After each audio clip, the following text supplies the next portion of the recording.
रब इशरह ली सदरी व यस्सिर ली अमरी वहलुल उक़दतम मिन लिसानी यफ़क़हू क़ौली। प्यारे दोस्तों, आज हम सीखेंगे वाट, वोल्टेज, एम्पेयर और यूनिट ये क्या होते हैं। ये चीज़ें आपको समझाने के लिए एक मिसाल के ज़रिए मैं आपको समझाऊंगा। ये आपके सामने ये एक शक्ल बनी हुई है, ड्राइंग बनी हुई है। ये जब बिजली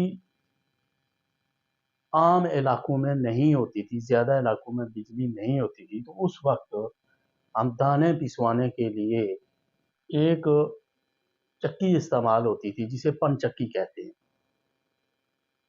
पनचक्की पानी से चलती थी और ये इसी पनचक्की के ज़रिए मैं आपको ये वोल्टेज, यूनिट, एम्पेयर ये सारे आपको समझाऊँगा कि ये क्या चीज़ है।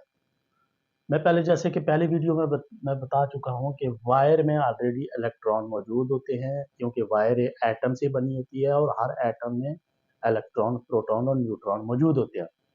जब उसको जनरेटर या किसी और सोर्स से वोल्टेज दिए जाते हैं तो वो इलेक्ट्रॉन वेरिएबल जो इलेक्ट्रॉन होते हैं वो आगे दूसरे के साथ मूव करेंगे, वो आगे दूसरे के साथ मूव करेगा। ऐसे करते-करते एक रिएक्शन पैदा होता है जिसको वोल्टेज कहते हैं। वो एक आसान तरीके से मैं आपको समझाऊँगा कि वोल्टेज क्या कैसे काम करता है। जैसे दरिया किसी जगह से भी पानी लाकर इस नाली में छोड़ दिया जाए। ये नाली बनी हुई है और नीचे ये पंखा है, ये पंखा है। इधर ये हमारी नाली है, ये ऊँचाई है। यहाँ से पानी लाकर हम इसको छोड़ दें अगर पानी, तो पानी इतनी स्पीड से बहेगा कि इस पंखे को घुमा देगा। जब इस पंखे को घुमाएगा तो ये पंखा हमको एक मैकेनिकल एनर्जी यहाँ देगा और इसी एनर्जी को हम अपने काम में लेते हुए एक चक्की को घुमाते थे और वो अपना आटा और जो भी हमको पीसना होता था उससे पीस लेते थे। तो ये एनर्जी जो है, अब हम ये उसकी ऊँचाई को ले लेते हैं, यहाँ ले लेते हैं 110, ये लेते हैं 230। फर्ज़ किया ये ऊँचाई उसका वोल्टेज है, ऊँचाई उसका वोल्टेज है। अगर इस नाली को यहाँ से उठाकर नीचे रख देंगे तो वोल्टेज कम हो जाएगा। तो ये मोटर जो पंखा है ये उतनी स्पीड में या उतनी पावर में नहीं घूम सकेगा। लेकिन अब जब इसको उठा के ऊपर रखेंगे तो वोल्टेज बढ़ जाएगा और ज़्यादा स्पीड से पानी आएगा तो इस पंखे को और तेज़ी से चलाएगा और हमारी जो पावर मतलूबा पावर है वो इसमें वो पूरी देगा। अब पानी को आप ले लें, ये पानी जो आ रहा है इसको आप ले लें आप एम्पेयर, ये एम्पेयर फ्लो कर रहे हैं। पानी जो है उसमें से ये समझ लो कि ये पानी एम्पेयर है। ऐसे ही वायर में से जो एम्पेयर आते हैं वो फ्लो करते हैं एम्पेयर और जो उसकी हाइट होती है, जो प्रेशर उनको देता है, उसको फोर्स लगाता है इलेक्ट्रॉन को, वो वोल्टेज होते हैं, वो होते हैं वोल्टेज। इसको ऊँचाई से हम पहचानेंगे।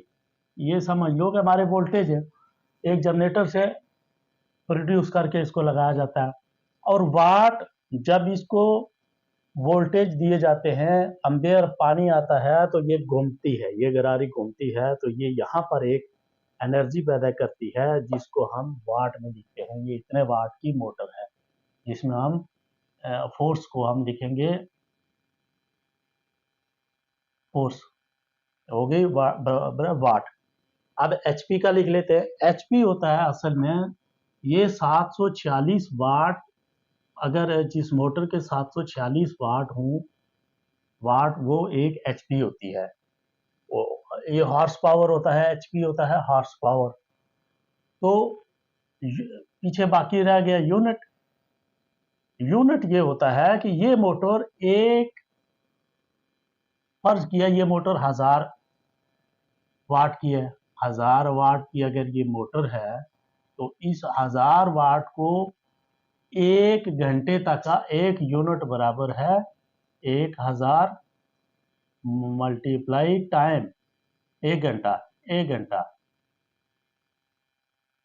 टाइम 1 घंटा, 1 घंटे को 1 घंटा ये मोटर चलेगी तो ये एक यूनिट गिराएगी और 746 की ये एक एचपी होती है, हॉर्स पावर।